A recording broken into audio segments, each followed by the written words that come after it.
Bueno, buenas tardes, buenas noches también. ¿Cómo están? Muchas gracias por seguir acá compartiendo este ciclo. Eh, Hoy tenemos una conferencia internacional desde Barcelona. Nos acompañan Tony y Alejandra. Estamos muy agradecidos, muy contentos por tenerlos. Eh, Tony y Alejandra vienen trabajando tanto individualmente como en conjunto temas de tecnología, digamos, Alejandra más cuerpo y tecnología, Tony más género y tecnología, pero vienen desarrollando también una investigación conjunta bastante interesante. Hubo un breve artículo que nos enviaron para introducir brevemente algunas de las cuestiones que van a mencionar hoy. Tanto Tony como Alejandra provienen de la filosofía, y están, además de investigando, ejerciendo la docencia, dando clases de estudios críticos en distintas universidades y centros de estudio en España, en Barcelona. Eh, Así que bueno, les agradecemos muchísimo que estén con nosotros, siendo tan tarde en Barcelona, tener la oportunidad de escucharlos en primera persona, y les paso la palabra. Genial. Bueno, muchas gracias Hernán, muchas gracias a todas por estar aquí, por la invitación a Hernán y al centro. Eh, y bueno, vamos a empezar entonces con la presentación.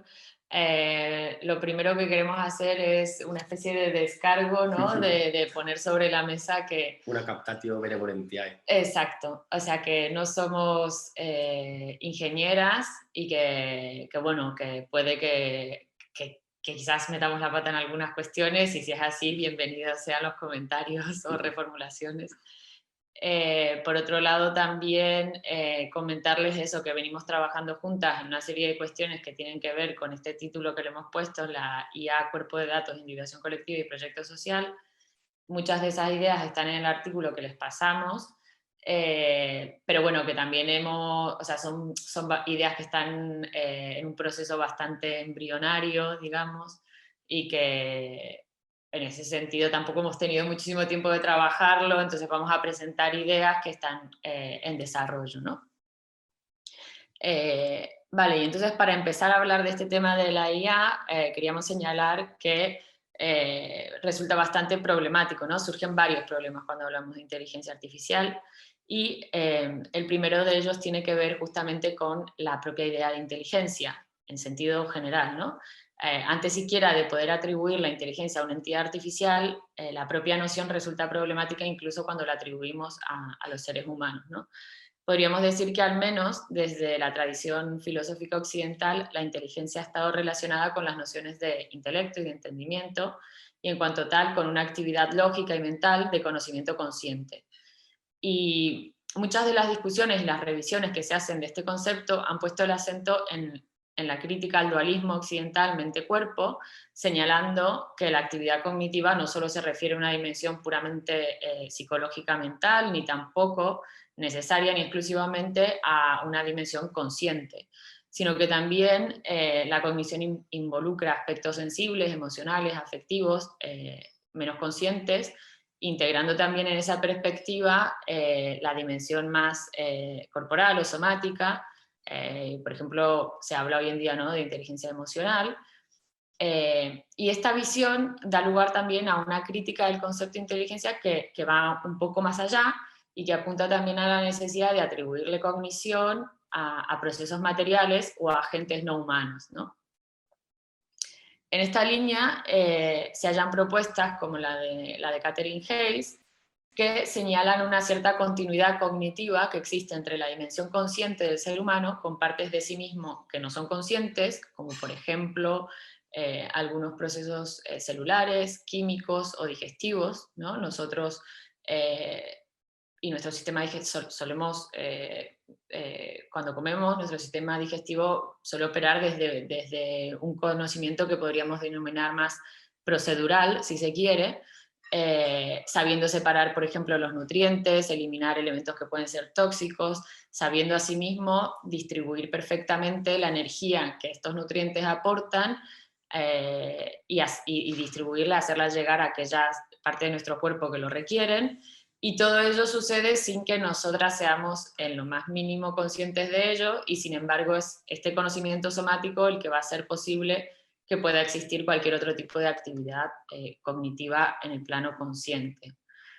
Pero esto no solo se halla dentro de los límites del cuerpo humano, sino que Hayes señala que esto también podría atribuirse a otros agentes no humanos, como las plantas, e incluye también, ¿no?, la gran importancia que tiene en este sentido los objetos técnicos y los sistemas técnicos.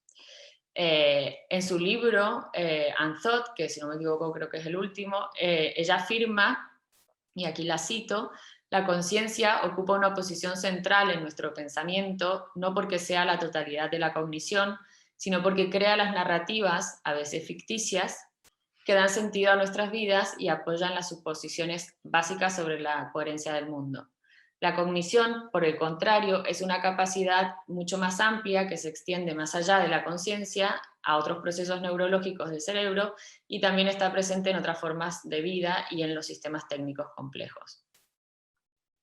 Entonces, a este tipo de capacidad cognitiva expandida, ella lo va a llamar cognición no consciente.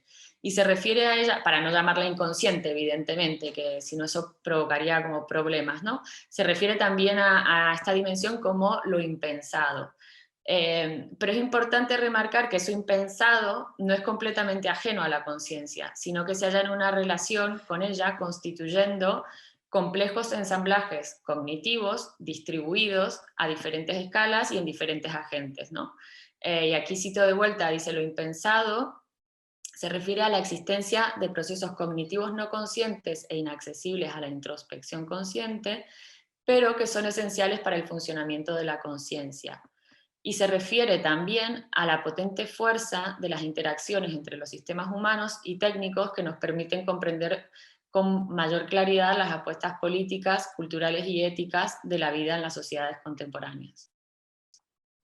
Esta idea de los ensamblajes cognitivos distribuidos incluyen interfaces, circuitos de comunicación, sensores, agentes, procesadores, medios de almacenamiento, redes de distribución, componentes humanos, biológicos, técnicos y materiales, ¿no? Y se encuentran, y este es un aspecto también importante, se encuentran en constante reorganización y reconfiguración, es decir, no se trata de redes definidas y estables, sino más bien de procesos en transición que van añadiendo y eliminando elementos, así como reorganizando las conexiones entre esos diferentes elementos, ¿no? Ella pone el ejemplo, por ejemplo, cuando una persona está utilizando su móvil, bueno, su celular, se incluyen en un ensamblaje, ¿no?, de antenas, cables subterráneos, algoritmos centrales, protocolos de conectividad. Luego, cuando dejamos de usar el móvil, dejamos de estar en ese ensamblaje modifica las relaciones internas. Y al hablar de inteligencia artificial en esta exposición, con Tony queríamos proponer justamente entenderla bajo esta línea de cognición distribuida, para evitar así también pensar la inteligencia artificial desde ciertos imaginarios prometeicos, antropocéntricos y grandilocuentes que suelen asociarla al momento de gran revelación tecnológica o de singularidad tecnológica, que sería cuando la máquina conocería de forma completamente autónoma y del mismo modo, o bien de mejor modo, como lo hace un humano, y en última instancia, ¿no?, como cereza del postre, podría decirse incluso que logra, ¿no?, la singularidad cuando la máquina logra la conciencia de sí misma, como lo hacemos los humanos. Lo cierto es que más allá de esos escenarios, la inteligencia artificial es algo mucho más prosaico, que ya forma parte de nuestra conectividad y que tiene unos usos muy extendidos en la actualidad que atraviesan distintas escalas de la realidad, que van desde usos personales o domésticos, de las asistentes digitales como Siri, Cortana, Alexa, los traductores en línea como DeepL, los servicios de atención al cliente mediante chatbots, los algoritmos de recomendación que usan gigantes tecnológicos, ¿no?, para ofrecernos esta publicidad dirigida y personalizada, o los usos que hacen de ella las Smart Cities con, por ejemplo, semáforos programados con Machine Learning, ¿no?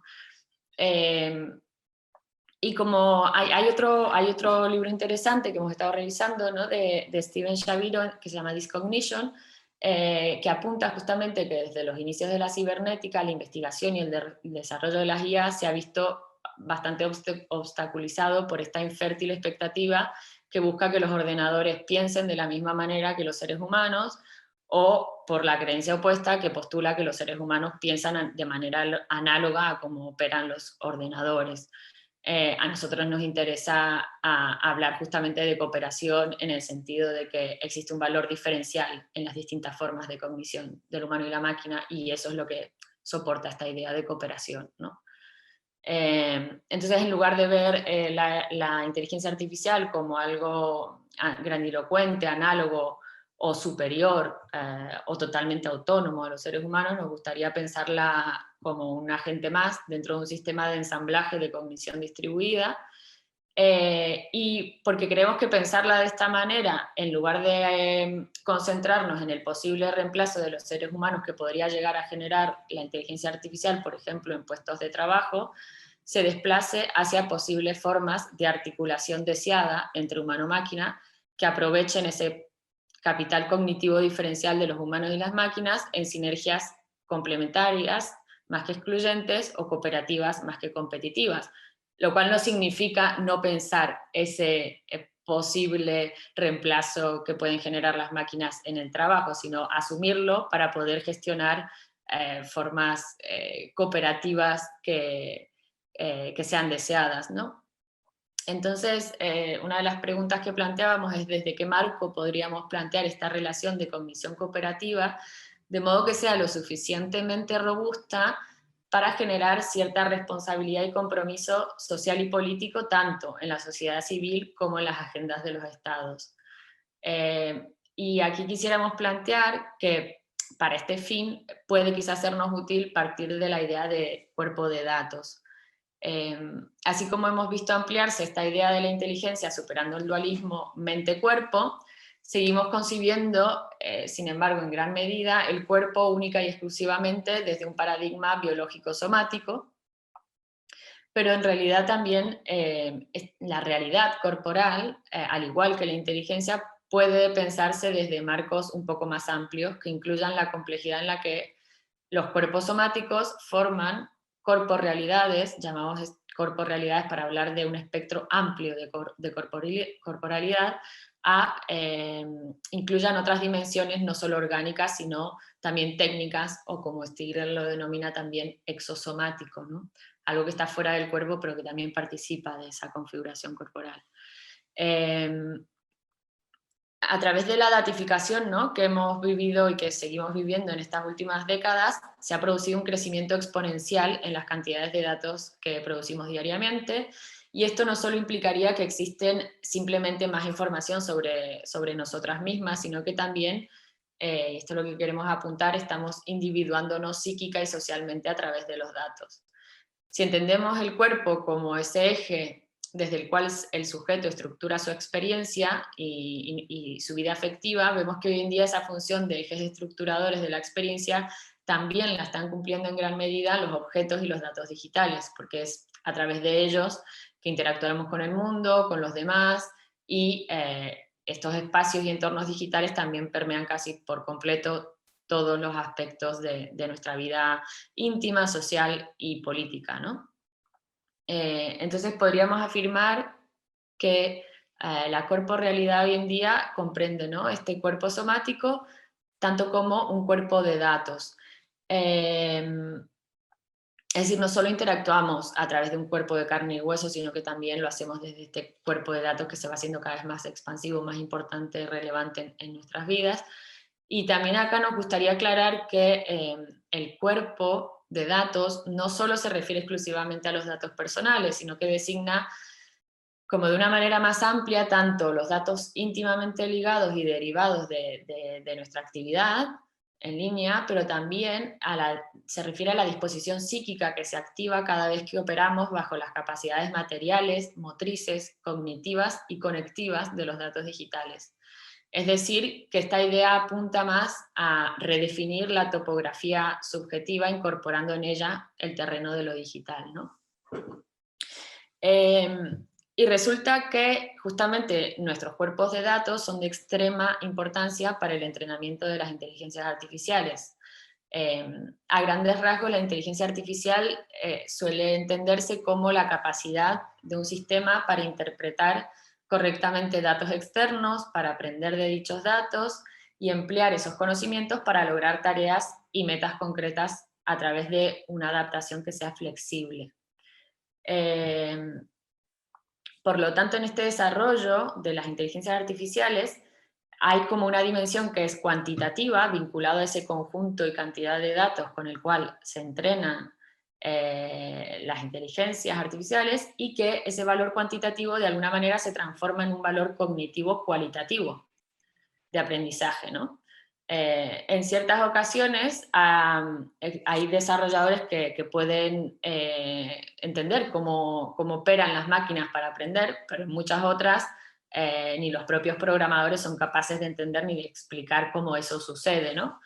Pero hay una cosa que sí siempre es seguro, y es que mientras más datos posea una inteligencia artificial para entrenarse, más precisas serán sus generalizaciones o sus predicciones, y más complejas y sofisticadas serán aquellos patrones que esa inteligencia logre identificar, ¿no?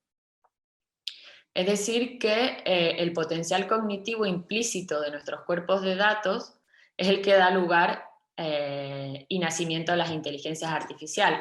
Esto es un poco lo mismo que planteábamos en el artículo que les pasamos, que hablaba de la capacidad reproductiva de nuestros cuerpos de datos. Estamos haciendo hace tiempo como esta especie de, le llamamos como de poética tecnopolítica, ¿no? De metáforas que nos sirvan para abordar esto, a pesar, o sea, no va a ser algo quizás exacto, pero creemos que como metáforas para activar la acción política pueden ser útiles, ¿no?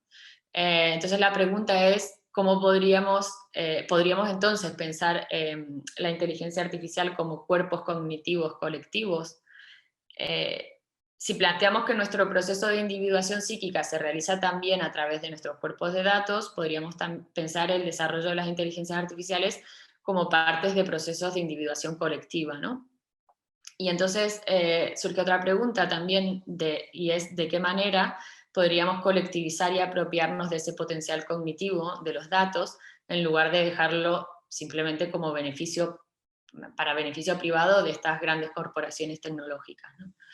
Y cuando hablamos de individuación colectiva y de la idea de proyecto social, que está en el título que le dimos a esta charla, lo hacemos desde la teoría entogenética de Gilbert Simondon. Aquí voy a entrar como un poquito en esta idea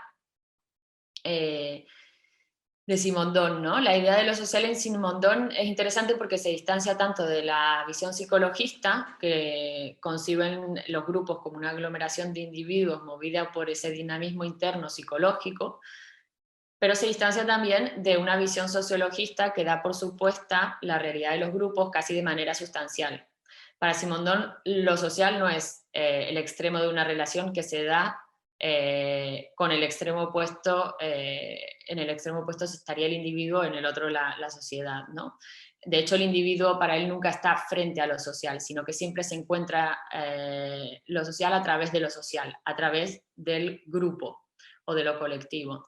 Él tiene una frase que es interesante que dice lo social no es el término de una relación, sino un sistema de relaciones que se da entre el individuo y otros individuos que le son muy lejanos, y a esto él le llama el grupo de exterioridad, a través de la mediación de un grupo de interioridad.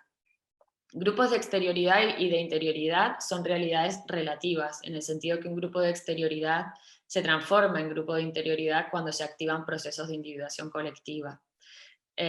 Lo que ocultan las posturas psicologistas y sociologistas, según Simondon, es que justamente lo social resulta de este proceso de individuación, que es justamente un devenir y que es un proceso. Lo que se individúa siempre es el grupo que da lugar a lo colectivo, y la constitución de un grupo no se realiza por simple semejanza, afinidad o pertenencia a una dimensión social que ya esté dada o preestablecida, sino justamente por una elección, la elección de un futuro común que aún no existe y que se debe reticular en una estructuración colectiva. Y este movimiento de autoconstitución de grupos es un proceso dinámico que se da de forma paralela y simultánea a la individuación psíquica, ¿no? El individuo es siempre un individuo de grupo que se está individuando constantemente en dos planos, uno psíquico y otro social, por eso él habla de una personalidad psicosocial. Y esta constitución de grupo supone una cierta proyectualidad y se relaciona con la elección, ¿no? Y Yuk Hui, que es alguien que ha pensado también bastante desde Simondon, desde diversas teorías, ¿no? También desde Stigler retoma varias ideas. Yuk Hui retoma estas ideas también de la individuación colectiva para hablar de las redes sociales y afirma que aquello que distingue a un individuo de un grupo es la existencia de un proyecto común. Esto que comentábamos, ¿no? Los grupos de exterioridad pueden devenir grupos de interioridad en la medida que poseen un proyecto que les permite individuarse colectivamente en un futuro. Y Hui propone bajo esta idea redefinir las redes sociales ¿no? Más tradicionales o hegemónicas en función de esta asociación de grupos a proyectos, y afirma que mediante esta vinculación de grupos a proyectos se pretende proponer una individuación que siempre es temporal y existencial en lugar de meramente social y psicológica, y que la proyección de una voluntad común para un proyecto produce la coindividuación de grupos e individuos. Entonces, siguiendo y articulando un poco estas ideas de Simondon y de Yuk Hui, si concebimos las inteligencias artificiales como cuerpo de datos o cuerpo cognitivo colectivo, resulta de vital importancia pensar también el desarrollo de las mismas en función de proyectos sociales concretos, ¿no? Y llegadas a este punto nos gustaría hablar de una corriente que está muy en boga ahora, que es la inteligencia artificial para el bien social, lo que se conoce como AI for Social Good, ¿no? Es una corriente que está bastante en boga en los últimos años y que pareciera de alguna manera apuntar a aquello que estamos señalando, ¿no? A la idea de proyecto social, pero que, como vamos a ver, supone algunos problemas. La inteligencia artificial para el bien social enfatiza sobre todo la computación y el desarrollo de técnicas de análisis de Big Data, como las de Machine Learning, para abordar un amplio espectro de problemas sociales y medioambientales. Y estos proyectos suelen asociarse a un esfuerzo por redefinir la innovación desde marcos más responsables y éticos. Y pareciera que la AI for Social Good está viviendo con una especie de momentum o de verano científico, porque, por ejemplo, en 2008 se habían contabilizado 18 papers sobre este tema. En 2019 se contabilizaron 246. Es decir, es un sector que está recibiendo un montón de atención científica y también un montón de flujos de financiación, ¿no? Esto va de la mano un poco. El problema es que muchas de estas iniciativas están moldeadas por esos intereses corporativos y monetarios de las propias empresas que desarrollan estas tecnologías, fuera muchas veces de todo control democrático y, lo que es también muy importante, fuera de toda gestación desde una base social. Hay un artículo interesante de Cheryl Holzmeier que reflexiona sobre este tema y pone de manifiesto que muchas de estas corporaciones que se embarcan en este tipo de proyectos ponen en primer plano el problema social y una solución técnica a este problema social como el supuesto bien social que ofrecen, ¿no? Desatendiendo muchas veces las causas más profundas o estructurales de esos problemas y desestimando también en muchas ocasiones aquella evidencia científica que ya existe en esas áreas. Y por ejemplo ella se centra en el ámbito de la salud, y comenta que la mayoría de las inteligencias artificiales ponen el foco en las causas individuales de la salud de las personas, robusteciendo y favoreciendo un tipo de medicina de precisión y ofreciendo tecnologías para diagnósticos cada vez más minuciosos y tratamientos cada vez más personalizados, pero dejando de lado las causas sociales que minan la salud y que favorecen la desigualdad sanitaria, ¿no?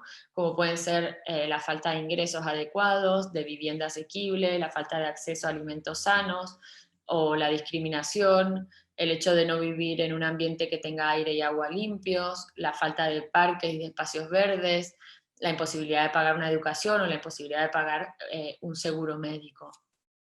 Y ella afirma en relación a esto, hace una salvedad, ¿no? Y aquí la cito, dice: si bien los proyectos de inteligencia artificial para el bien social no crearon estos problemas y desigualdades, resultan, sin embargo, en muchos aspectos propicios para exacerbarlos y ocultarlos. Y esto lo señalan muchos académicos cuando miden la desproporcionada inversión que existe en Estados Unidos para una agenda de medicina de precisión posibilitada por las inteligencias artificiales frente a la pobre financiación que recibe una agenda para la salud de la población y de la equidad sanitaria, con inversiones más dirigidas a paliar aquellas causas que son de orden más social, ¿no? Es decir, que uno de los grandes problemas al que nos enfrenta la inteligencia artificial cuando se refiere al bien social no solo son los sesgos y las desigualdades que estas tecnologías pueden reproducir y automatizar, y esto es un problema muy importante en las inteligencias artificiales, pero no es solo esto, sino también tiene que ir ligado de la mano a analizar cuáles son los vectores de financiación que propician estas inteligencias, según qué modelo de cuerpo, de salud o de sociedad o de economía con el cual estén operando, ¿no? Y en este caso resulta claro que muchas de estas inteligencias artificiales en el ámbito de la salud operan desde un modelo neoliberal que se corresponde con un modelo de salud individual y que circunscribe las soluciones tecnológicas a escala de acción biológica somática, ¿no? Pero debemos preguntarnos si realmente la proliferación de estas iniciativas son un bien social si no se las articula con una escala social o somatopolítica, ¿no? Vistas estas problemáticas que estamos señalando, cabría preguntarse entonces si deberíamos renunciar a esta posibilidad de cualquier tipo de beneficio social por parte de estas tecnologías.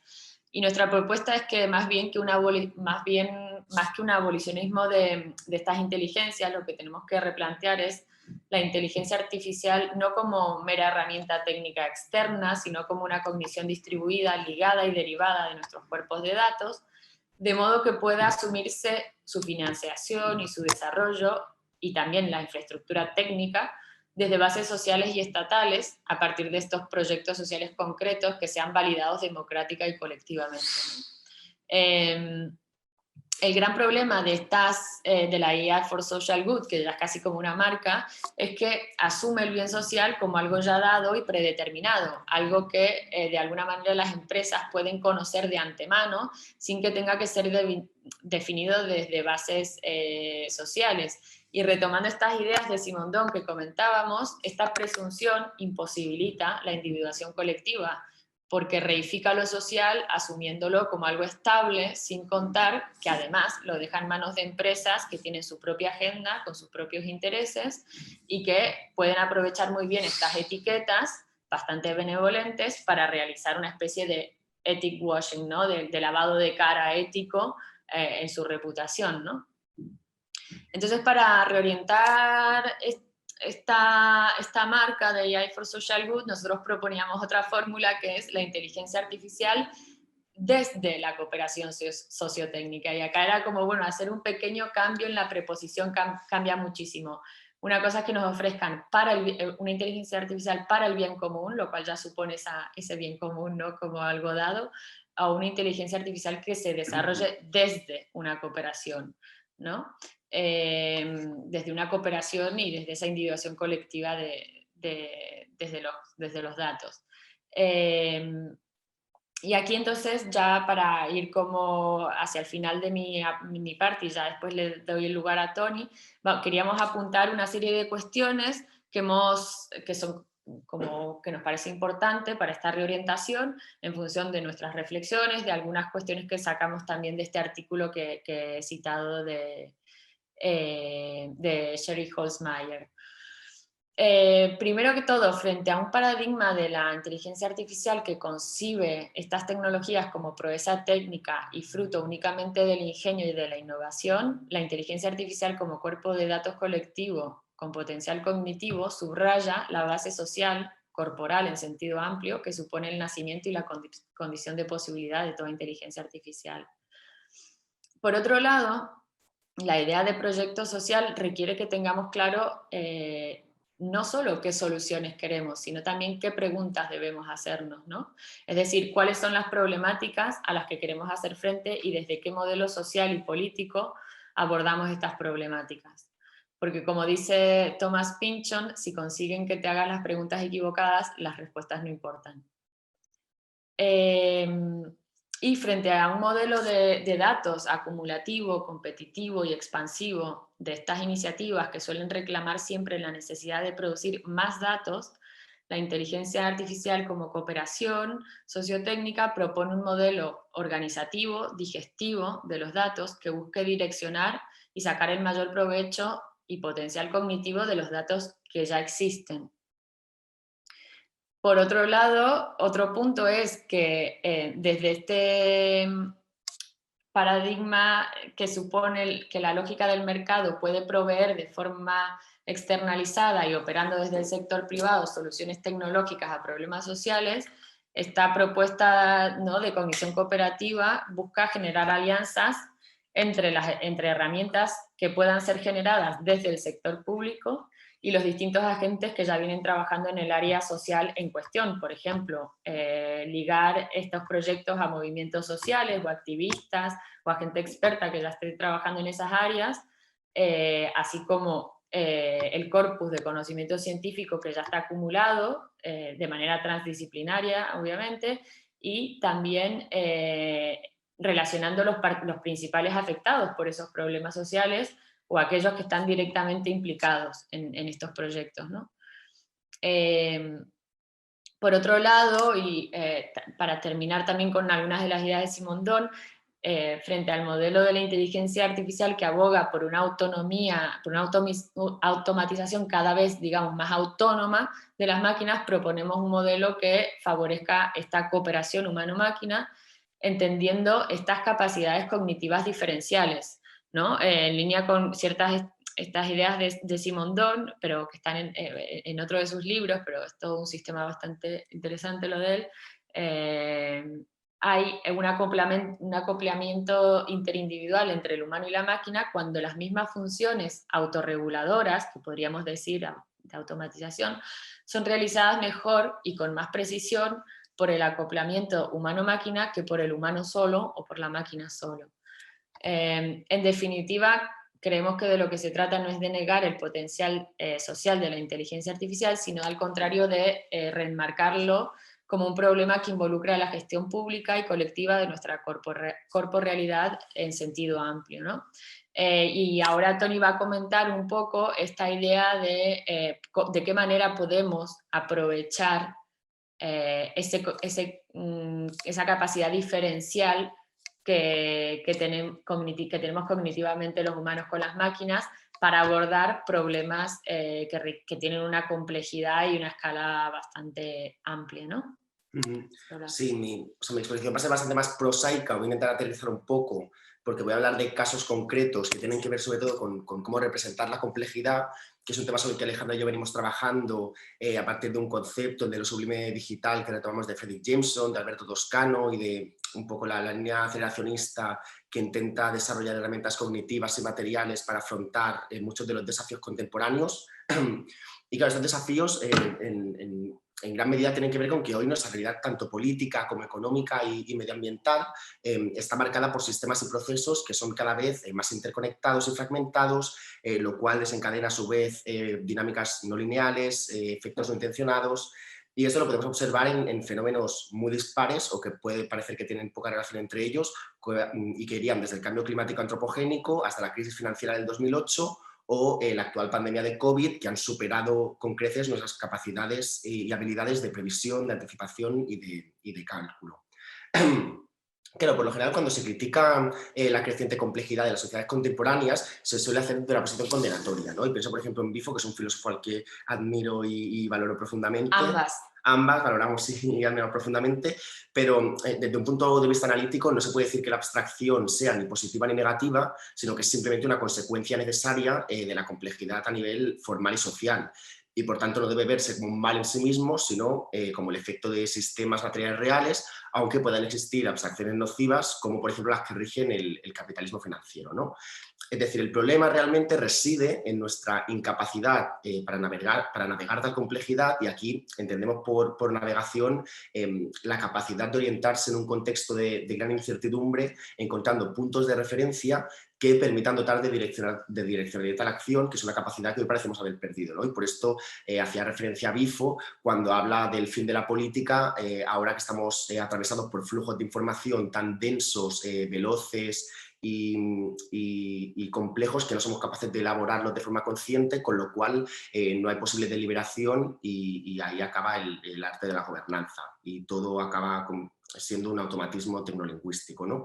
Sin embargo, yo aquí sí que me posiciono más en la línea aceleracionista, sobre todo de Nick Sirnick y Alex Williams, que en Inventar el Futuro, donde sientan las bases del aceleracionismo que ya habían propuesto en su manifiesto del 2012, pero que tienen ocasión de desarrollar de forma más exhaustiva, y allí comentan que si la complejidad está superando hoy las capacidades de la humanidad para pensar y controlar los fenómenos, existen dos opciones. La primera es reducir la complejidad a escala humana y la segunda es expandir las capacidades de la humanidad creando nuevos mapas cognitivos, nuevas narrativas políticas, modelos económicos y mecanismos de control colectivo que permitan ordenar los fenómenos complejos para beneficio de la humanidad.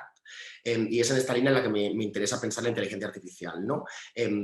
¿Por qué? Porque al mismo tiempo se da la situación paradójica, si se quiere, de que la tecnología incrementa los niveles de complejidad y abstracción, pero al mismo tiempo permite que tanto individuos como instituciones cartografíen o puedan representar sistemas globales complejos para hacerlos así más inteligibles.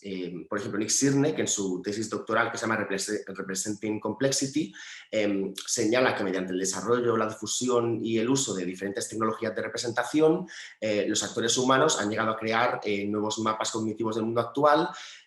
Por ejemplo, pues están empleando simulaciones informáticas para generar representaciones del clima, se utilizan modelos especializados para producir diagramas visibles de las finanzas a nivel mundial, o se utiliza software automatizado para filtrar los datos de los medios sociales y presentar una imagen geográfica de la crisis. Por tanto, sería a través de la tecnología que los seres humanos estarían enriqueciendo su mundo y aceptando la complejidad. Claro, esto me interesa mucho en relación sobre todo a un tema que tiene que ver con yo ahora estoy trabajando mucho sobre geoingeniería, sobre terraformación, sobre todo a partir de Bratton, y realmente entre los problemas más complejos a los que nos enfrentamos en la actualidad se encuentra el cambio climático, sobre todo porque el cambio climático no es observable empíricamente de la misma manera que lo es el clima, y por tanto podría pensarse como un peligro que puede ser descrito únicamente por programas informáticos, ¿no? Es decir, a diferencia del clima, el cambio climático tiene unos plazos mucho más largos, son cambios mucho más sutiles a una escala humana, el horizonte espacial es mucho mayor y los efectos no lineales son mucho más difíciles de predecir. Y esto tiene como resultado que el cambio climático ha tenido que construirse primero como un objeto de conocimiento a partir de representaciones habilitadas por la tecnología y en gran medida por la inteligencia artificial. Bratton en The Terraforming dice algo, planteándose comenta que cuando se plantea de forma aislada la cuestión de cómo puede contribuir la computación a los cambios conceptuales y a las intervenciones aplicadas en y contra el cambio climático, la forma de plantear la pregunta, digamos que enmascara o oculta el hecho de que el cambio climático en sí mismo, como idea, es ya un logro epistemológico de la computación a escala planetaria. Es decir, la propia idea de cambio climático no es más que una pauta empíricamente validada que se puede extraer de todo un vasto aparato de detección, vigilancia, modelización y cálculo a una escala planetaria. Hay libros muy interesantes en este sentido como Avast Machine o como Program Earth, pero el problema con todo esto es que, aunque los modelos del sistema Tierra han mejorado mucho en las últimas décadas, su capacidad para simular respuestas, cuando se trata sobre todo de sistemas terrestres globales o regionales, que son fundamentales para evaluar el cambio climático y sus efectos, claro, esta capacidad de representación se ve muy limitada por los procesos físicos y biológicos a pequeña escala, ¿no? Y muchos expertos están comenzando a valorar que esta falta de comprensión quizás podría resolverse mediante el Machine Learning, y de hecho ya hay varios proyectos en marcha que estarían explorando sus posibles aplicaciones, ¿no? Por ejemplo, hay uno que no es español, pero creo que participa en la Universidad de Valencia, que se llama Understanding and Modeling the Earth System with Machine Learning, que es un proyecto que busca incorporar el Machine Learning al estudio de los modelos climáticos y que tiene como objetivo mejorar los modelos físicos de la atmósfera de la Tierra y mejorar también en el análisis y la interpretación de los datos para propiciar proyecciones climáticas mucho más sólidas. Y el equipo que ha recibido la financiación, creo que de unos 10 millones de euros durante los próximos 6 años para trabajar en este ámbito, lo que va a hacer es desarrollar un algoritmo de Machine Learning para poder mejorar los datos de observación de la Tierra, que puedan tener en cuenta que por parte de agentes humanos es mucho más difícil, las covarianzas espaciotemporales, las parametrizaciones y los submodelos basados en el aprendizaje estadístico y procesos de la superficie terrestre que han obstaculizado hasta ahora el progreso en modelización del clima durante décadas, ¿no? Luego también se estudia mucho y de hecho es una cosa muy celebrada por la revista Forbes. Hay otras posibles aplicaciones de la inteligencia artificial en relación al cambio climático que tienen que ver con mejorar la eficiencia energética, ¿no? Se dice que podría mejorar la eficacia en un 15% en los próximos 3 o 5 años mediante aplicaciones que van desde el mantenimiento autónomo, la supervisión de fugas, la optimización de rutas o la gestión de flotas. También podría evitar el derroche o el gasto innecesario. Por ejemplo, pues ya hay empresas, gobiernos y dirigentes que suelen desplegar soluciones de inteligencia artificial para evitar el derroche, ya sea para reducir el consumo energético de edificios o para comprender la oferta y la demanda. También se podría utilizar para hacer más eficiente el transporte, ¿no? Ya estamos viendo ahora la proliferación de vehículos autónomos, de sistemas de transporte inteligente, que aquí habría que poner muchas comillas, pero sí que se considera que una mayor adopción de este tipo de tecnologías podría ayudar a reducir las emisiones en un futuro, al optimizar las rutas, los semáforos y otros aspectos, ¿no? O también podría ayudar pues, a entender y a visualizar la huella de carbono de forma que tanto las personas como las empresas entiendan su huella ecológica y las medidas que pueden tomar para reducirla. O incluso, que es el tema sobre el que estoy trabajando últimamente, también podría tener aplicaciones posibles en el ámbito de la geoingeniería, ¿no? Que por resumirlo de forma muy breve, consiste en el uso de diferentes tecnologías, pero también de procesos y prácticas de intervención sobre el clima a gran escala, como podrían ser la geoingeniería solar o climática o la eliminación y secuestro de dióxido de carbono.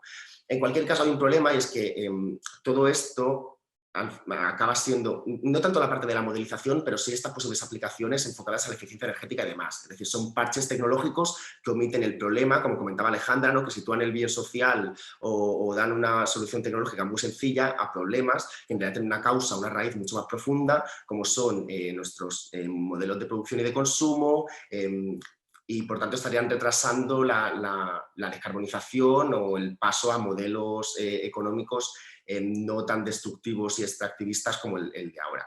Es decir, todo esto, la inteligencia artificial podría ser útil en sus diversas aplicaciones, pero tiene que ir acompañada de programas de cambio social y político y no se puede quedar netamente como un parche tecnológico.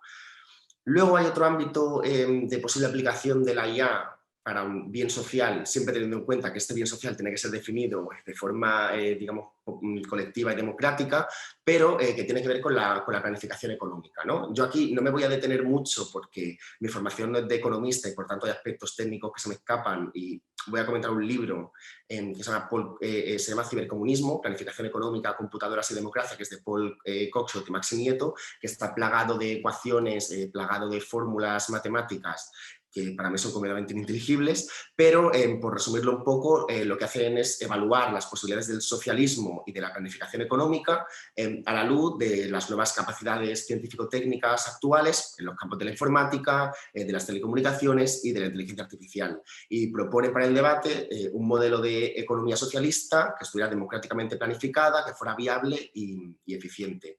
Claro, esto a mí me recuerda mucho a CiberSyn, a pesar de que no hubiera tantos avances en Machine Learning como actualmente, pero fue un intento chileno de planificación económica a tiempo real que, de hecho, llegó a controlar información económica proveniente de todos los rincones del país gracias a una red tecnológica llamada Cibernet, ¿no? Es decir, todas las empresas chilenas nacionalizadas remitían sus cifras de consumo y producción a un centro ubicado en Santiago.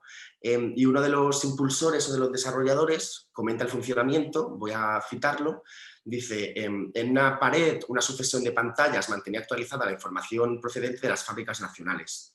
Un mecanismo de control sencillo que constaba de 10 botones en el brazo de cada una de las sillas le permitía al usuario poner en pantalla distintos cuadros, gráficos y fotografías de la producción industrial chilena. En otra de las paredes, un visor con luces rojas indicaba emergencias económicas que necesitaban atención urgente. Cuanto más frecuente el flash rojo, más apremiante la situación. Una tercera pared presentaba una imagen de luces de color, con un modelo cibernético de 5 partes, basado en el sistema nervioso humano. Claro, esto me parece muy interesante, sobre todo porque más allá de ser capaz de recabar información o datos a una escala masiva, también había algo ahí con, digamos, una dimensión más estética, más de manejabilidad, es decir, que ya no consistía únicamente en la comprensión del fenómeno, sino en la capacidad de poder, digamos, navegarlo o manejarlo. Y esto me recuerda mucho, volviendo a la cuestión climática de nuevo, a una propuesta de Al Gore, el antiguo vicepresidente de Estados Unidos, llamada Digital Earth, que era un globo virtual tridimensional que estaría generado por ordenador y que permitía acceder a enormes cantidades de información científica y cultural para ayudarles a entender la Tierra y sus actividades humanas, ¿no? Y esto está basado en otro proyecto, que era el geoscopio de Buckminster Fuller, que es pues un astrónomo, filósofo muy guay, que hablaba de la nave espacial Tierra y demás, y proponía pues, una gran pantalla esférica para representar fenómenos geográficos. Esto, así como a modo de curiosidad, comentaré que se acabó haciendo, pero en Disneyland y como una atracción para niños, lo cual dice mucho de las prioridades y de la agenda política, ¿no? Pero bueno, en palabras de Al Gore, Digital Earth, que era el nombre del proyecto, era una parte integrante de otras tecnologías avanzadas que incluían a la observación de la Tierra, los sistemas de geoinformación, los sistemas de posicionamiento global, redes de comunicaciones, redes de sensores, los identificadores electromagnéticos, realidad virtual, computación en red, etc. O sea, era una contribución estratégica global a los desarrollos científicos y tecnológicos, y él lo entendía o esperaba que se convirtiera en un catalizador en la búsqueda de soluciones a los problemas científicos y sociales internacionales. Pero por volver de nuevo a la cuestión económica y siguiendo esta línea del cibercomunismo y demás, hay otra propuesta también en relación a la inteligencia artificial, que es la del aceleracionismo y que consiste en la automatización de los procesos productivos que apuntaría a un horizonte post-trabajo, ¿no? O sea, el aceleracionismo se basa en 4 demandas, que son esta primera automatización, que es en la que me voy a centrar, que iría seguida de una reducción de la jornada laboral, una provisión de una renta básica universal y el menoscabo de la ética del trabajo. Y claro, la cuestión de la automatización me parece muy interesante porque realmente es una tendencia que podría considerarse no novedosa en la medida en que comienza a verse en el siglo XIX, cuando el trabajo se vuelve más repetitivo, carente de especialización, gobernado por maquinaria. Y luego a principios del siglo XX ya sí que se comienzan a introducir tecnologías que eliminan las tareas manuales más repetitivas y más mundanas, si se quiere, como por ejemplo la carga o el transporte de bienes. Y actualmente lo que está sucediendo es que asistimos a una nueva ola de robotización y de automatización que está basada en las mejoras algorítmicas. Aquí quiero hacer, claro, un disclaimer, automatización y inteligencia artificial no son lo mismo, pero el actual estado o avance de la automatización está basado precisamente en estas mejoras en relación al aprendizaje automático y al deep learning, así como en avances en robótica y también, obviamente, el crecimiento exponencial del poder de las computadoras, ¿no? Y la cuestión es que esta nueva ola de automatización en realidad abarca todas las áreas de la economía. O sea, ya no es una cuestión únicamente de las fábricas o de tareas tediosas que pueden ser fácilmente reemplazables por una máquina, sino que se puede aplicar a la recolección de datos, a nuevos tipos de producción, al área o al sector de los servicios, también la toma de decisiones, ¿no? Con modelos computacionales o agentes de software y, por supuesto, la distribución, que seguramente sea el ámbito ámbito donde ha tenido más éxito o donde ha mostrado ser más eficiente, con toda la revolución logística, los vehículos autónomos o los almacenes automatizados. Por tanto, nos encontramos ahora con que tanto las tareas rutinarias como las no rutinarias pueden ser objeto de automatización y que existe el horizonte en el que todo el mundo pueda ser reemplazado por máquinas, ¿no? Claro, frente a esto hay se formula una pregunta constante, casi a modo de súplica o de lamento, que es si los robots nos van a quitar el trabajo, y los aceleracionistas responderían que esperemos que sí. Es decir, ellos, voy a citar un fragmento de Inventing the Future, dicen: las tendencias hacia la automatización y la sustitución de la fuerza de trabajo humano deberían acelerarse con entusiasmo y señalarse como un proyecto político de la izquierda. Este es un proyecto que toma una tendencia capitalista existente y busca impulsarla más allá de los parámetros aceptables para las relaciones sociales capitalistas.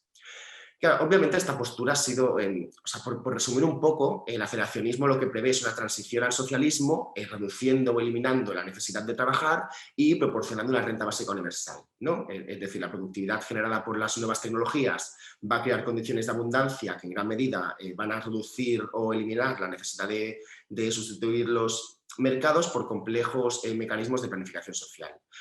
Y claro, esto ha sido criticado por muchos como una postura reformista, y ellos mismos se refieren a todas esas medidas como reformas no reformistas, pero es criticable en la medida en que la renta básica universal no cambia la propiedad de los medios de producción, sino que en cierto modo incluso la refuerza.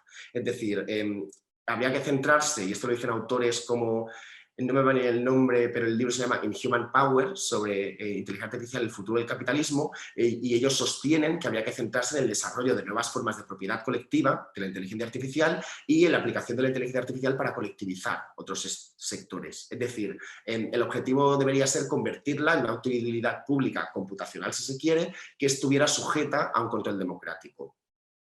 Y esto no quita que algunas de las aplicaciones que hemos comentado puedan ser útiles, y de hecho podemos imaginar el uso del aprendizaje automático en una gran variedad de proyectos públicos y comunitarios, de manera que erosione esta sustitución social del capital y se sustituya por nuevas prioridades, que es a lo que venimos apuntando Alejandra y yo con esta idea de la inteligencia artificial desde la cooperación sociotécnica.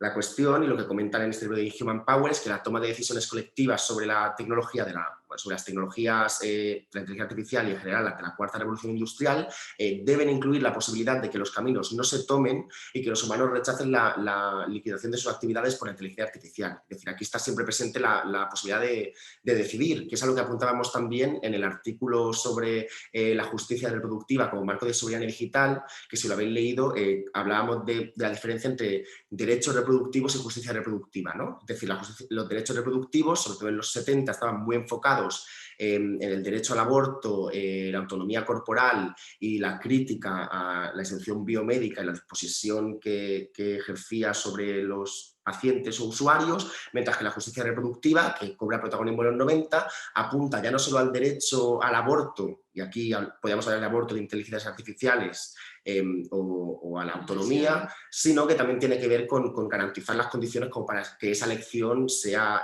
posible y entusiasta, ¿no? Por tanto, para esto es fundamental vincular el desarrollo tecnológico de la lógica del capital en lugar de centrarse únicamente en posibles aplicaciones socialmente útiles. Y esto, a raíz de la ideología californiana, de años y años de bombardeo ideológico, choca porque suele creerse que el mercado es mucho más eficiente por sus imperativos de innovación, de competencia. Sin embargo, como señala Judith Bachman, que es una socióloga que me gusta mucho y que tiene un libro muy interesante que se llama Tecnofeminismo, el desarrollo tecnológico no responde a imperativos técnico-racionales, sino que en realidad está condicionado por una variedad de factores sociales e intereses que incluyen a diferentes actores, ¿no? Que van desde gobiernos, a corporaciones, a medios de comunicación. Y por tanto hay que dejar de pensar que el mercado es quien desarrolla tecnologías más eficaces y óptimas, ¿no? Por tanto, para liberar el potencial transformador de la tecnología, esta debería servir al bien público en lugar del beneficio privado, y para esto es necesario un nuevo modelo industrial que podría basarse en algunos puntos que yo he sacado de un libro llamado Abolish Silicon Valley, de Wendy Liu, donde parte de varios puntos, como por ejemplo reclamar el emprendimiento, la emprendeduría como un servicio público para fines no capitalistas, con el objetivo de desarrollar tecnologías útiles en lugar de riqueza. Luego, otro posible punto o requisito para este nuevo modelo industrial sería destinar fondos de inversión de titularidad pública para empresas sin ánimo de lucro, generando un amplio acceso a la financiación. Es decir, el gobierno podría aportar el capital inicial y hacerse con la mayoría de la propiedad, pero esto implica que tuviera que intervenir en las operaciones diarias, como tampoco lo hacen hoy la mayoría de inversores. Pero sería una buena forma de que el Estado adoptara un papel mucho más activo en la dirección de la estrategia industrial. Por otro lado, también habría que empezar a pensar en nuevos modos de propiedad de las empresas, como por ejemplo cooperativas de trabajadores que tuvieran el control sobre la producción, organizaciones sin ánimo de lucro o una propiedad distribuida entre organismos públicos y los trabajadores. Por otro lado, fundamental, habría que mejorar las condiciones de trabajo en la industria tecnológica, que además está marcada por una división muy fuerte de clase y de ingresos entre los puestos más altos de cuello blanco y entre los trabajadores, digamos, de base, y esto pasaría por garantizar un sueldo mínimo, prestaciones por desempleo, fomentar la sindicalización. Aquí ya me voy a poner un poco más comunista si se quiere, pero me parece fundamental un impuesto progresivo a la riqueza y en última instancia la nacionalización de empresas con exceso de beneficios, convirtiéndolas en entidades de titularidad pública y sometidas a control democrático, ¿no? Esto puede ser problemático, es una cosa que Alejandra y yo venimos comentando mucho y tiene que ver con que darle tanta fuerza al Estado en la gestión de la infraestructura tecnológica, hoy que sigue siendo un Estado que se da los intereses de las élites y que se da dentro de un sistema capitalista, claro, digamos, este modelo más utópico, este nuevo modelo industrial, también pasaría por construir una forma de gobierno más democrática. Y aquí seguramente esto ya esté sonando más utópico y ya no estamos hablando solo de reformar el modelo industrial, sino también las instituciones o las arquitecturas de gobernanza, pero puestos a aspirar o a ser ambiciosas. En definitiva, y ya voy a dejarlo aquí, la cuestión es desarrollar tecnologías poniendo en valor su practicidad y su valor social en lugar del dominio del mercado de la rentabilidad. Y espero haber apuntado a eso con la presentación. Bueno, muchísimas gracias. Nos dejaron acá un poco, corrieron demasiado rápido. Eso es un problema. Nos dieron mucho para procesar. No, levanto un poco las preguntas del chat mientras invito a que haya más preguntas. Habían pedido, primero que nada, como alguna reposición de los textos que están nombrando. Bueno, está el de Yaviro, creo que nombraron al de Anzog de Catherine Helen Hester. Helen Hester no la nombramos, no, es pero raro, pero es seguramente raro será la que no primera la vez que hablo en nombramos. público que no cita a Helen Hester.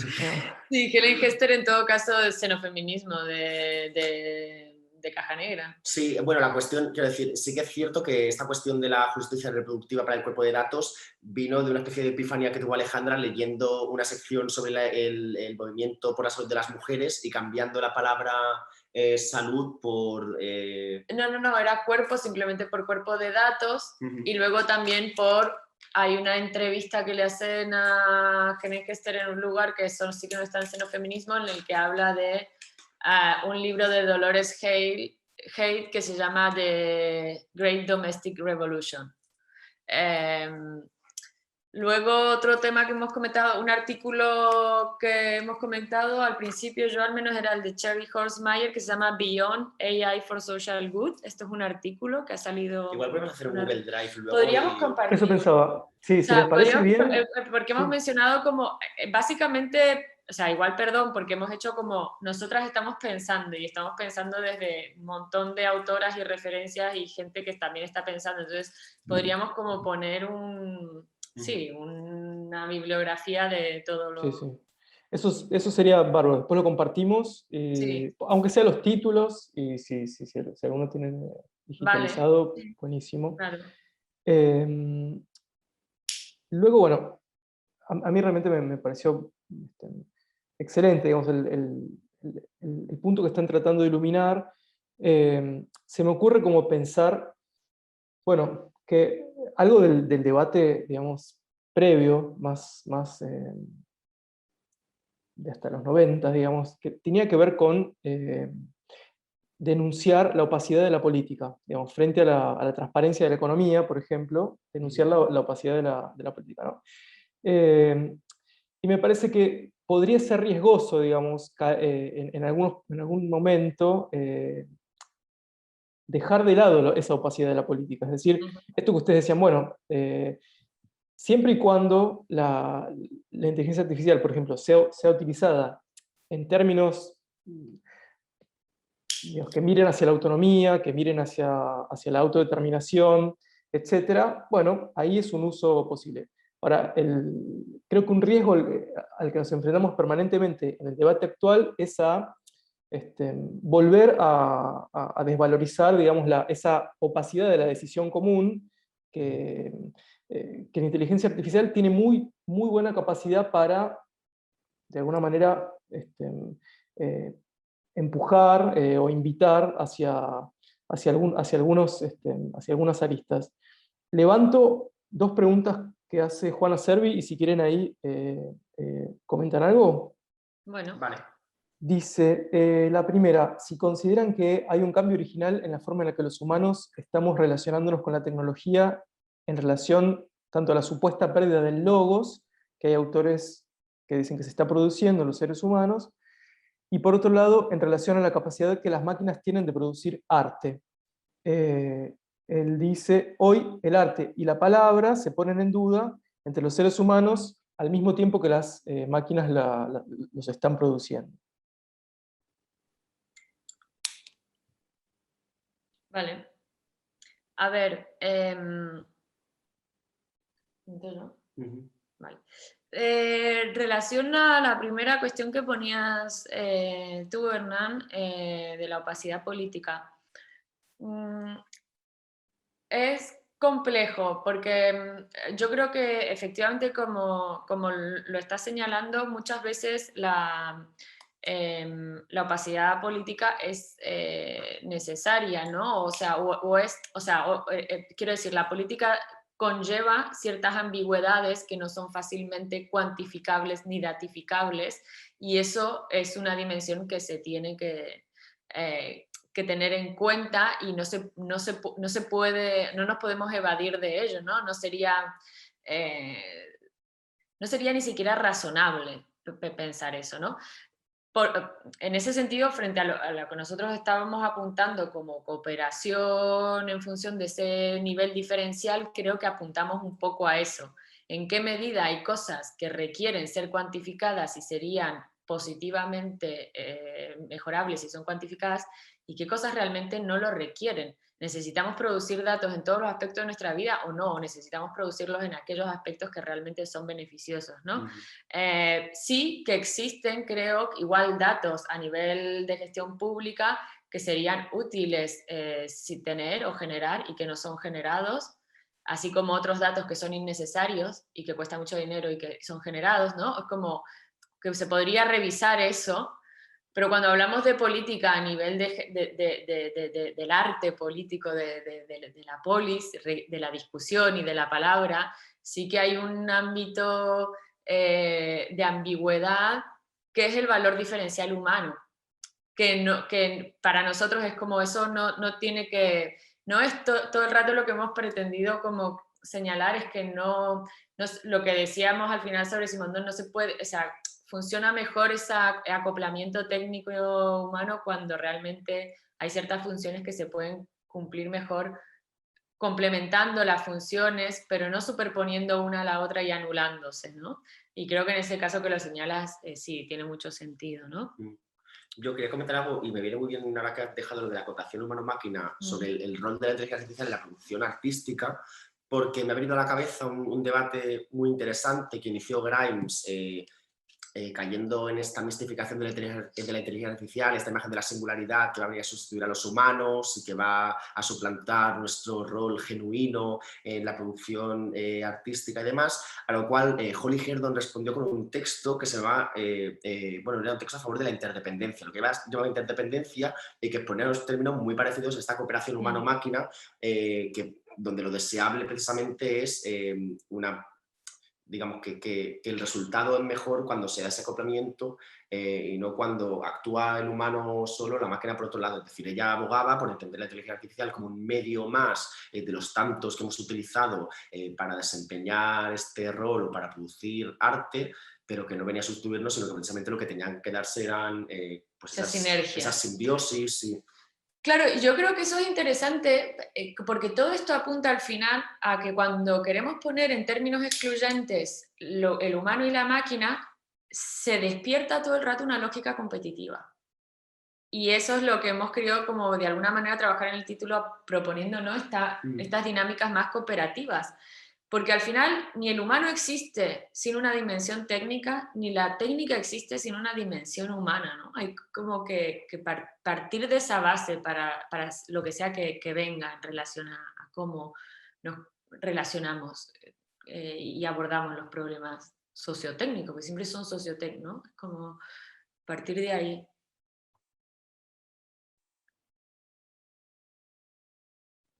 Bueno, luego, no sé si ustedes están mirando el chat.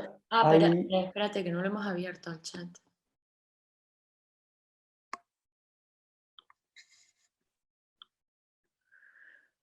Uy, hay mucha cosa, ¿eh? A ver, Hay un comentario largo de Florencia y una pregunta de Helmut que dice, ¿cómo creen que los movimientos sociales podrían hacer frente a las contradicciones del sistema neoliberal? Y Florencia lo que pregunta es...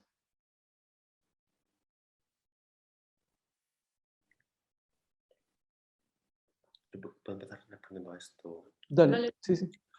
Vale, claro, esto fue una cosa que comentamos en un debate con Hester precisamente en la Bienal y que tenía que ver con qué rol debía jugar el Estado, si debía generar infraestructura pública, si debía, como sugería yo al final, colectivizar o expropiar la infraestructura ya existente. Y claro, esto lo ligábamos con que en Silicon Valley, por ejemplo, se han dado muchos casos de resistencia por parte de los trabajadores de plataforma, los trabajadores de la industria tecnológica. O sea, el problema con estas tecnologías en general o con la capacidad de reapropiarlas o de disputarlas tiene que ver con que hay una dimensión técnica o de experticia que hace que, digamos, una pequeña élite pues sea los medios o los recursos como para poder sabotear la máquina en contra de sus propósitos originales, ¿no? Y hay que haya muchas corrientes filosóficas o activistas como el posoperaísmo, y ahí de nuevo entro digamos, en oposición con Bifo, que hablan de que solo los trabajadores cognitivos o los ingenieros y los desarrolladores de software tienen la capacidad como para poder intervenir en los sistemas técnicos y, por tanto, digamos, disputárselos al sistema neoliberal.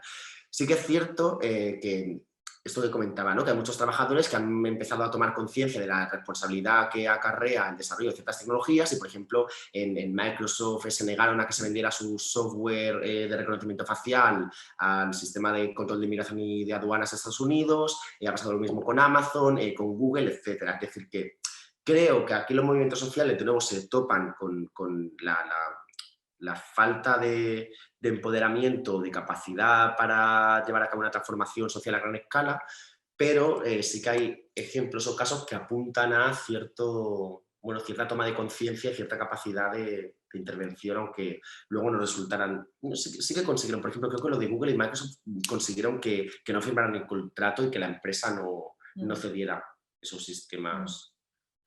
Sí. A mí me ha hecho pensar esa pregunta en un libro que estoy transitando y que lo compré. A mí me pasa que a veces los mejores libros que me llegan a la mano son como algo que no he oído ni escuchado por ningún lado y me lo cruzo en alguna librería. Y estaba en Mendoza cuando viajé la última vez y me crucé con un libro de Marcela Fuentes que se llama Activismos Tecnopolíticos, Constelaciones de Performance. Y ella ahí habla un poco de diferentes movimientos sociales que utilizan el potencial organizativo o de divulgación y de viralidad de mensajes sociales y de protesta que tienen, no sé, las redes, ¿no? Por ejemplo, pero pone mucho el énfasis en que la capacidad organizativa que pueden poner a disposición las herramientas tecnológicas o las redes sociales básicamente dependen mucho de cómo se articulan los espacios online y offline. Es decir, se ha tendido a interpretar siempre los movimientos sociales en relación a la tecnología desde estos primeros, la primavera árabe, o todo este primer fervor de las protestas y los movimientos sociales en relación a las redes, como algo que ocurría como exclusivamente en el ámbito de lo online. y ella apunta justamente a que ningún activismo tecnopolítico es en realidad algo que sucede exclusivamente en la pantalla, ¿no? Sino que la realidad de la potencia de ese movimiento social va a estar en la medida en cómo se articula lo que esté online y offline, ¿no? Articulándose. Sí, pero respecto a esto me parece que también, esto tiene que ver con otra vez la voy a citar, no la he citado durante el transcurso de la exposición, pero sí la voy a mencionar ahora. En una entrevista que le hice a Hester hablando sobre estos temas, claro, al final caer en la lógica de pensar que un activismo online, que muchas veces recibe como una denominación peyorativa de clicktivismo, deslactivismo, activismo de sofá, es menos efectivo o menos valioso que la movilización en las calles, porque se sigue considerando que lo digital no es real y que por tanto que Claro. la capacidad de defender una postura política o de causar movilización en las redes no tiene ningún valor si no se traduce luego en una movilización social en el espacio público.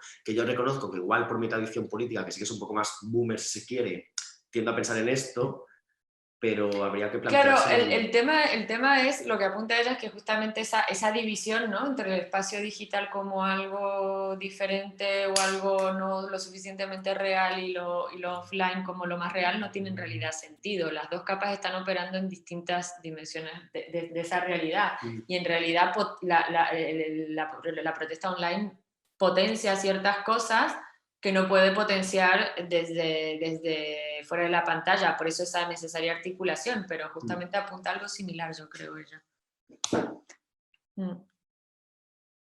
Sí, Yo estoy digo, un poco perdida con los comentarios. No, te preocupes, yo estoy levantando y hablando en privado con casi todos los que están preguntando. No, digo, en relación con eso último, acá tuvimos una experiencia muy concreta de gobernantes que gobiernan desde las redes sociales, y es cierto que hay algunas protestas que funcionan por ese canal porque es al que están mirando, es decir, porque lo que pasa en las calles no deja de tener eficacia en desde algunos puntos de vista. Retomo eso, dos preguntas que venían. Una,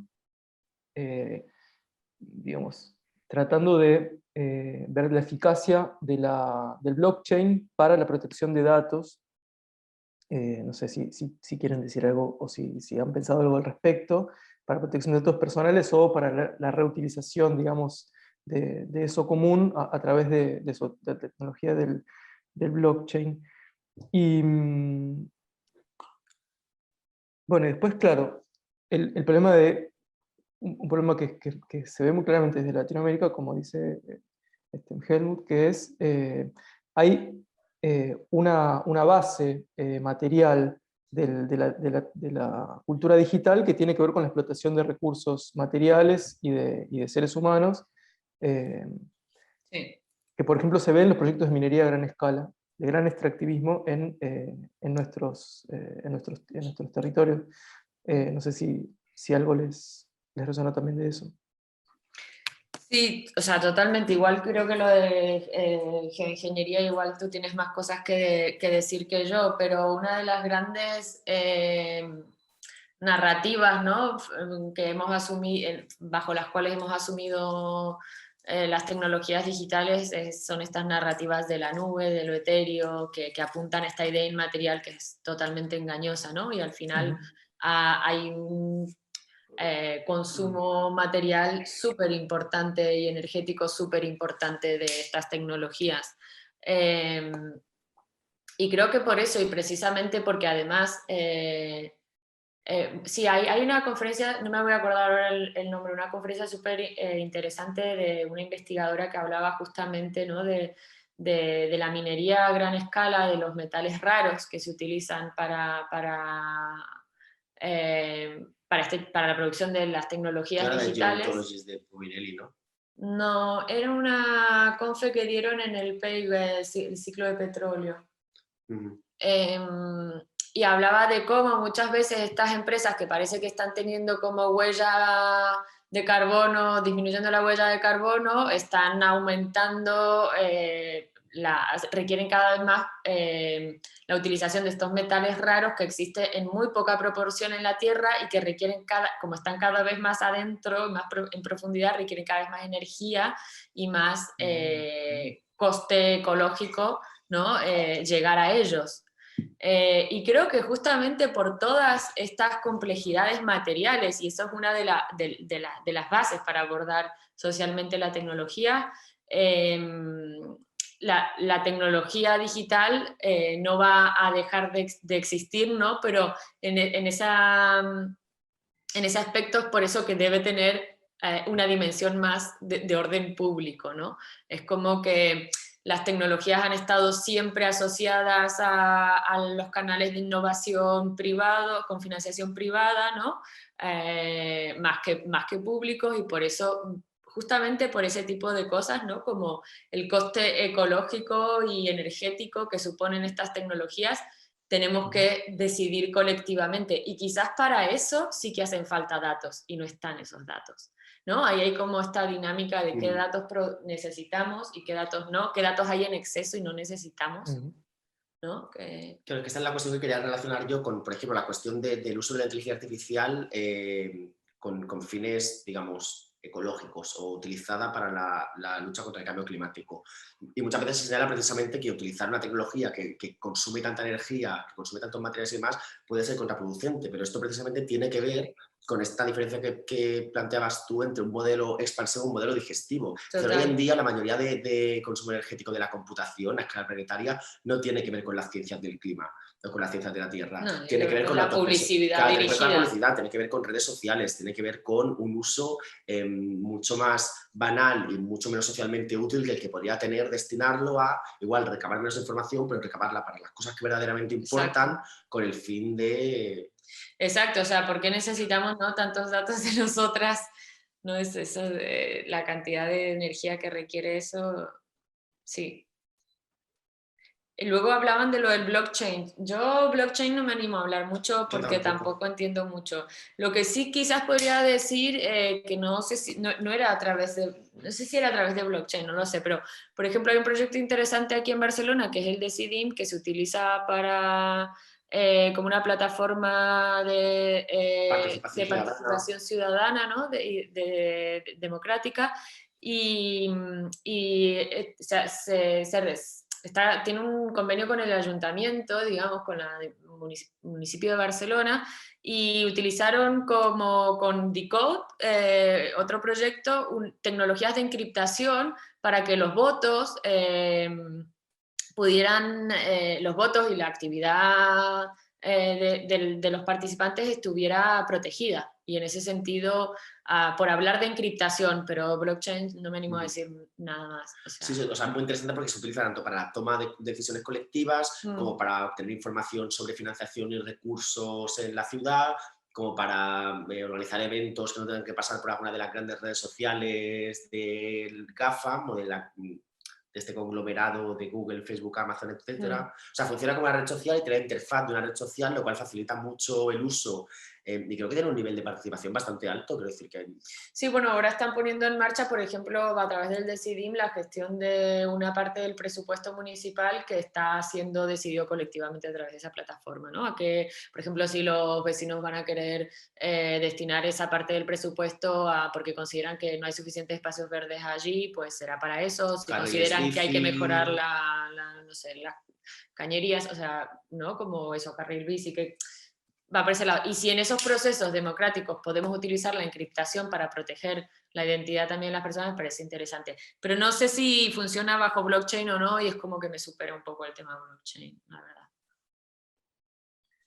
Alejandra, Tony, Alejandra, estamos justo en el momento del cierre. Pido perdón, quedan un poco de preguntas afuera, algunas que me hicieron por privado. ¿Podemos guardar o lo podemos guardar? ¿Los comentarios quedan sí, guardados? Podemos escribir nuestro mail y que nos escriban por privado. Sí, eso voy a proponer. Digamos, ahora vayan a dormir, que es tarde, pero después yo mañana retomo la comunicación con ustedes y seguimos. Digamos, no se preocupen que nada se va a perder. Y además toda la conferencia queda en los canales de Lectura Mundi, así que nada se va a perder. Les agradezco muchísimo, infinitamente, que hayan estado acá. Espero que sigamos en contacto. Acá hay ya potenciales lectores para sus libros. Así que han hecho un muy buen trabajo. Les agradecemos muchísimo, muchísimo. Les escribo en estos días y la seguimos. Muchísimas gracias a todas y a todos por estar ahí. Gracias por la invitación, Hernán.